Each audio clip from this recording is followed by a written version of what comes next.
Okay, good morning and good Chodesh and happy Hanukkah.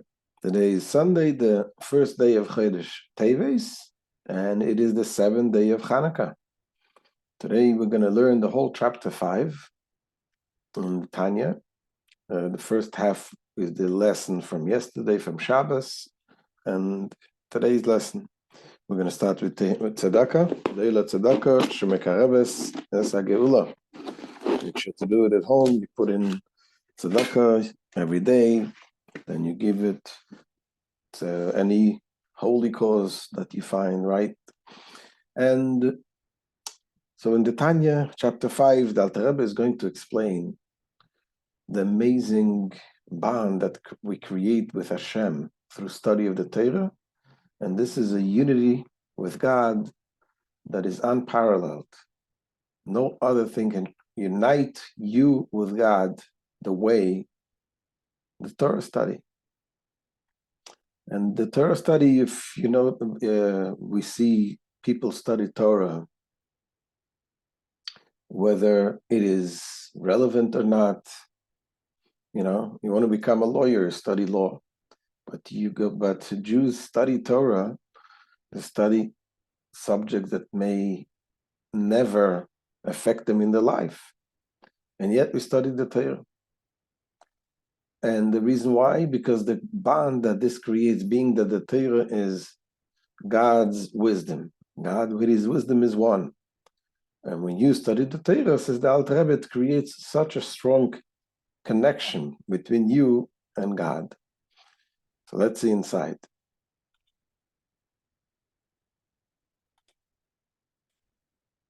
Says the Alter Rebbe, ולתוספס ביור באי רייטב לושן תפיסה שאומר ליהו ליס מחשבה תפיסה בך. A further explanation to more fully elucidate the expression tefisa, grasp. In the words of Elijah, no thought can grasp you. That we learned yesterday in the last year, that no thought can grasp Hashem except when Hashem lowered himself into the Torah. He placed himself in the Torah. The Torah, it says, is the first of the Ten Commandments begins, Anochi Hashem Elokecha, I am your God. The word Anochi, says the Gemara, is abbreviation of the words Ana Nafshik Savis Ya'avis. I myself have written myself and gave myself. God says he gave himself in the Torah. So continues the Alter Rebbe to explain, Nine kol seichel kashem maskel u'masik besichla eze musig ari seichel teifes es musig u'makife besichla ve'amuskel nitfas u'mukef u'melubash b'teich seichel she'sigoi ve'iskilei. So when any intellect perceived and understand some intellectual subject, the mind grasps the subject and encompasses it, and the subject is grasped and encompassed by and is clothed within the intellect that understood and perceived it. What does it mean? When you want to understand the subject, there is a few stages. Stage number one, you have an idea. So what happens? The idea is in you. You got the idea. And so basically, you encompass the idea. The idea is in you. But then the next stage is when you want to break it down. You want to analyze it. You want to really thoroughly understand it. So in the process of breaking down the idea, studying it deeply, then your mind is in the idea. So basically, the idea encompasses you, your mind. And then ultimately, finally, when you thoroughly understand everything, then you really connect and you have the idea in you. So this is such a unity that you are both being encompassed by the subject and you encompass the subject. You are in it, and the subject encompasses you. That's what Alter Rebbe says. Also, the intellect is clothed within the subject at the time of the intellectual comprehension and grasping. At that time, the intellect is enclosed in the subject. When, for example,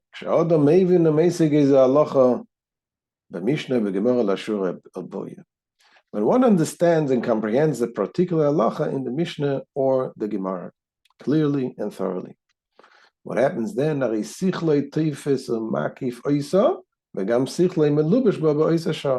So his intellect grasps and encompasses that halacha, that law, and his intellect is also clothed in it at that time when he strives to understand it. Now, this is true with any intellect. Now, being that the laws of the Torah, whose intellect are we talking about? Those are God's will, God's wisdom. So therefore, your mind is encompassed and encompasses God's wisdom, meaning that you're connected with God Himself. Now, this halacha is the wisdom and the will of God. The rationale underlying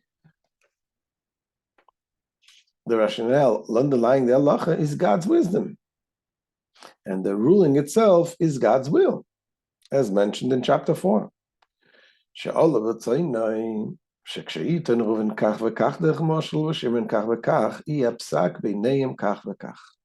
arose in his will that if, for example, Reuven would claim thus and Shimon thus, such and such should be the verdict between them. So we're talking about even a law that pertains civil arguments, and those are laws also that are in the Torah. God's will was that the ruling should be such and such. Even if it never did, nor ever will come to pass that litigation occur over these arguments and claims. Sometimes when you're studying the Talmud, such far-fetched ideas and thoughts and arguments that it doesn't make sense that ever a person would ever come up to such an argument. Yet we study those things. Why? Because that is the will of Hashem. Being that we're studying the laws of Hashem, the will of Hashem, so it makes no difference whether it's relevant or not. We are connecting with God's will.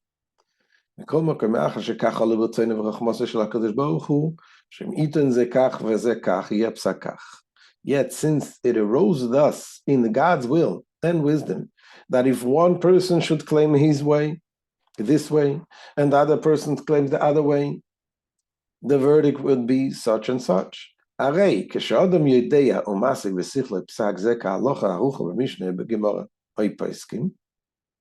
Therefore, when one knows and comprehends this verdict as a halacha set forth in the Mishnah or Gemara or in the Paskim, halachic codifiers,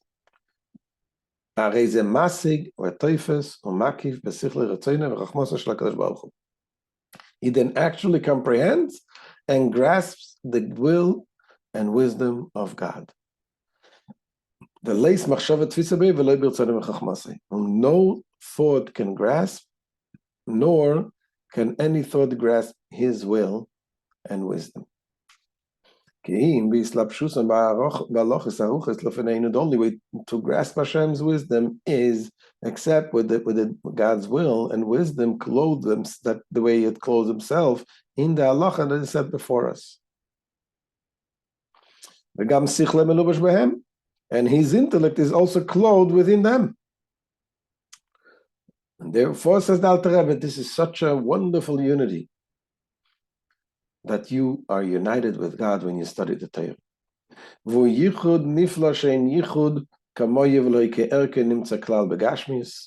Now, this is the most wonderful unity in the physical realm. There is no unity similar or parallel to it in the physical world, of two things as disproportionate as human intellect and Torah, God's intellect. That they should actually become one and united from every side and angle. This is the yesterday's lesson, and we continue now to today's lesson from Sunday. Continues the Alter Rebbe v'zois ma'ale yesira g'doyle v'niflole in kates asher b'mitzvahs yediyas ha'teira v'asagasa al kol ha'mitzvahs ma'asis. This is the distinctive, infinitely great and wonderful superiority of the mitzvah of knowing and comprehending Torah over all the mitzvahs involving action. When you do a mitzvah that involves action, what happens then? Yes, you connect to Hashem. You're nullified to Hashem. You're nullified to Hashem. You're doing Hashem's will. But this is only a connection. The mitzvahs are like a garment that encompasses you. And once you finish the mitzvah, that connection doesn't continue. Yes, the mitzvah lasts forever, the merit of the mitzvah.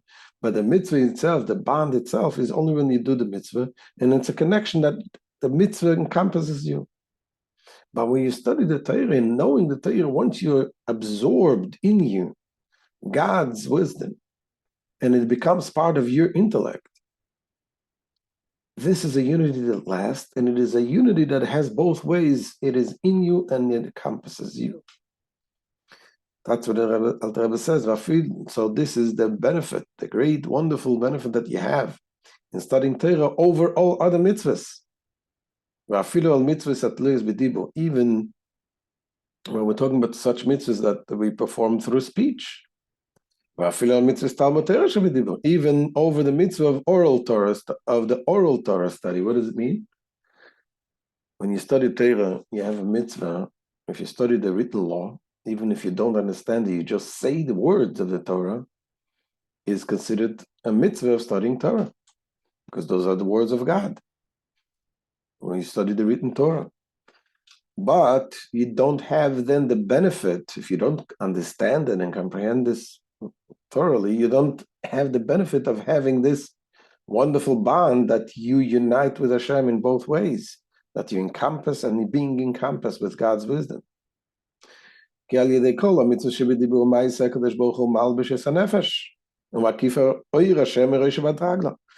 through all the mitzvahs performed in actions and in speech, God clothes the soul and envelops it in His light from head to foot. But while in the case of knowledge of Torah, apart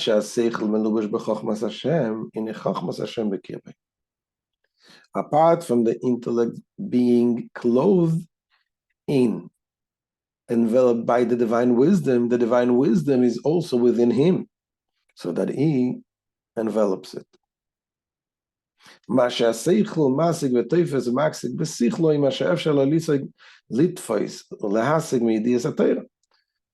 Through his intellect comprehending, grasping, and encompassing whatever Torah knowledge it is capable of grasping and comprehending. Each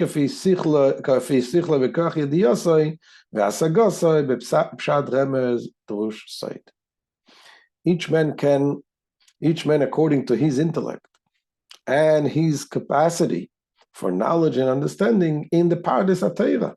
The Pardes is the Pshat, Remez, Drush, so the 4 levels of understanding of the Torah. Now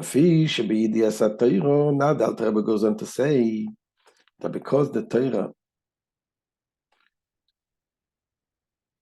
Torah comes into the person, and the person also, the Torah also encompasses the person.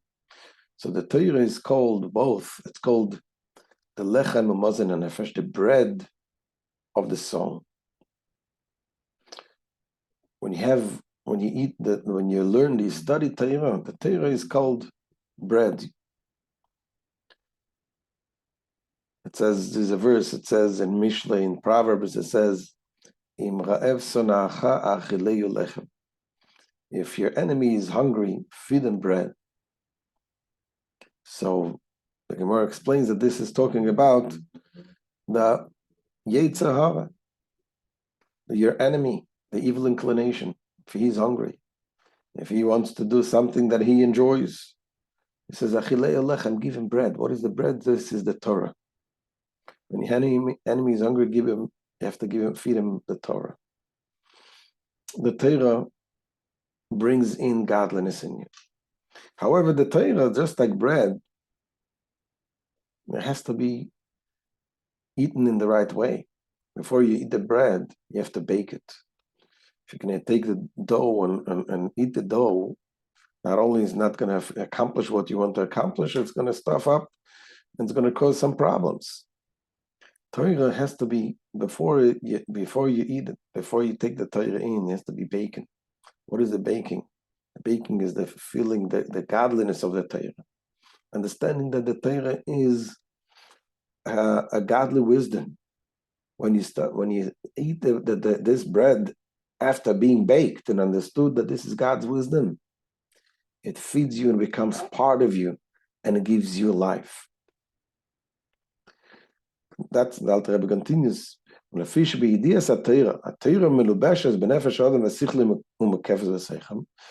through the knowledge of Torah, the Torah is absorbed in the soul and intellect of the person and is encompassed within them. It is therefore called the bread and food of the soul. It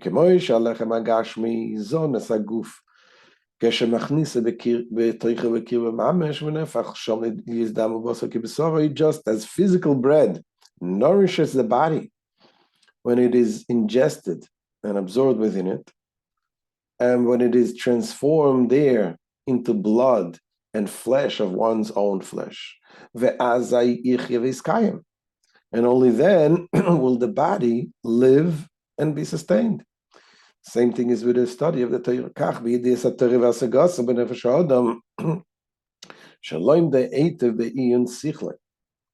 Similarly, through the knowledge and comprehension of the Torah by the soul of a person who studies it well with the concentration of his intellect, to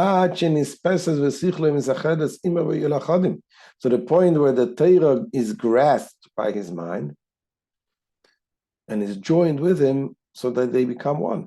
Then what happens? The Torah thereby becomes food for the soul. And it becomes life for the person. It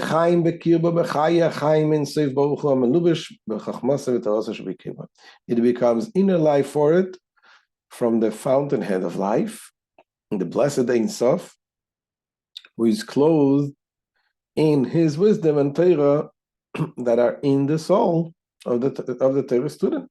This is the meaning of the verse. It says in Tehillim, your Torah is in my inner parts.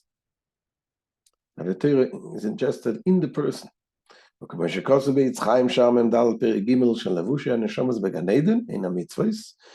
it says there, Chaim says, from Rabbi Chaim Vital, it talks about the garment, the mitzvahs are considered the garments of the soul in Gan Eden.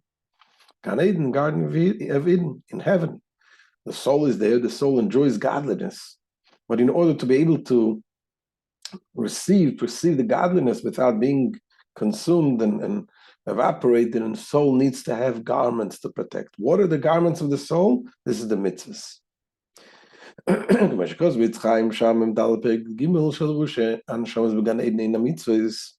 It is similarly written in Chaim that the mitzvahs are the garments of the soul in paradise, in Gan Eden.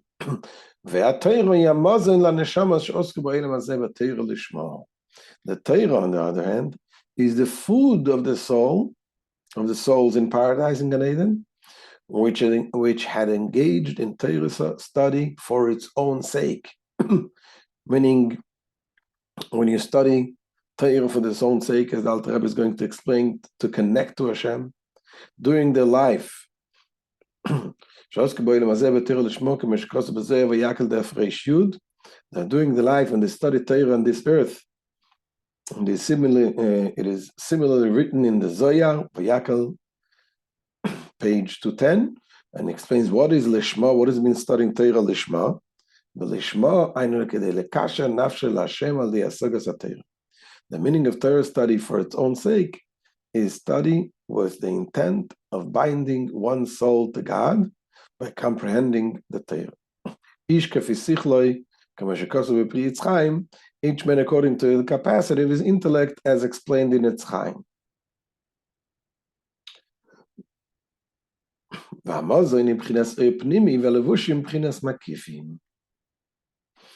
the food of the soul refers to the level of indwelling light. The garments refers to the level of encompassing light. So the question then is, if the mitzvahs are considered,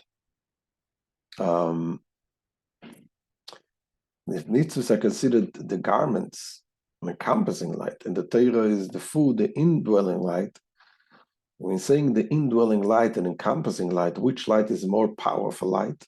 Similarly, the encompassing light is more powerful. That's why it cannot go inside.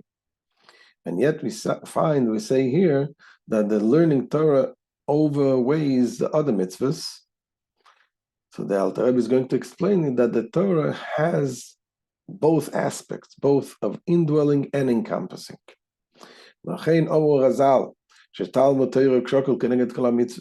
For this reason, our sages have said that the Torah study is equal to all other mitzvahs combined. Because the mitzvahs are garments alone. Now the Torah, while Torah is food and also a garment for the intellectual soul.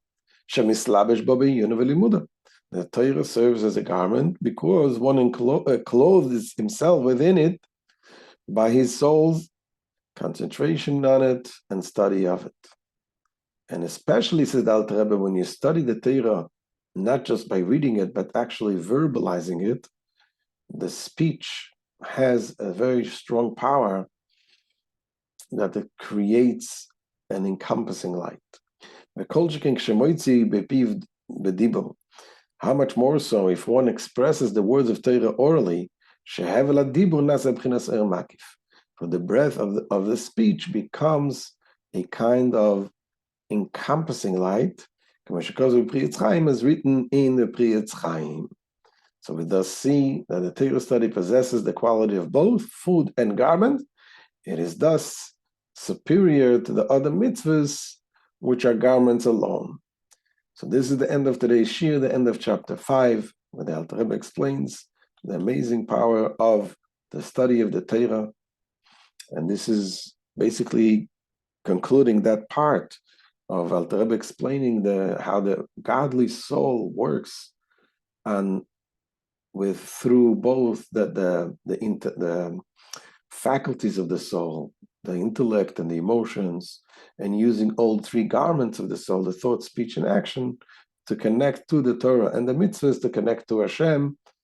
And we shall continue tomorrow, Bezat Hashem. Have a wonderful, a freiliche Chanukah and a good Chodesh.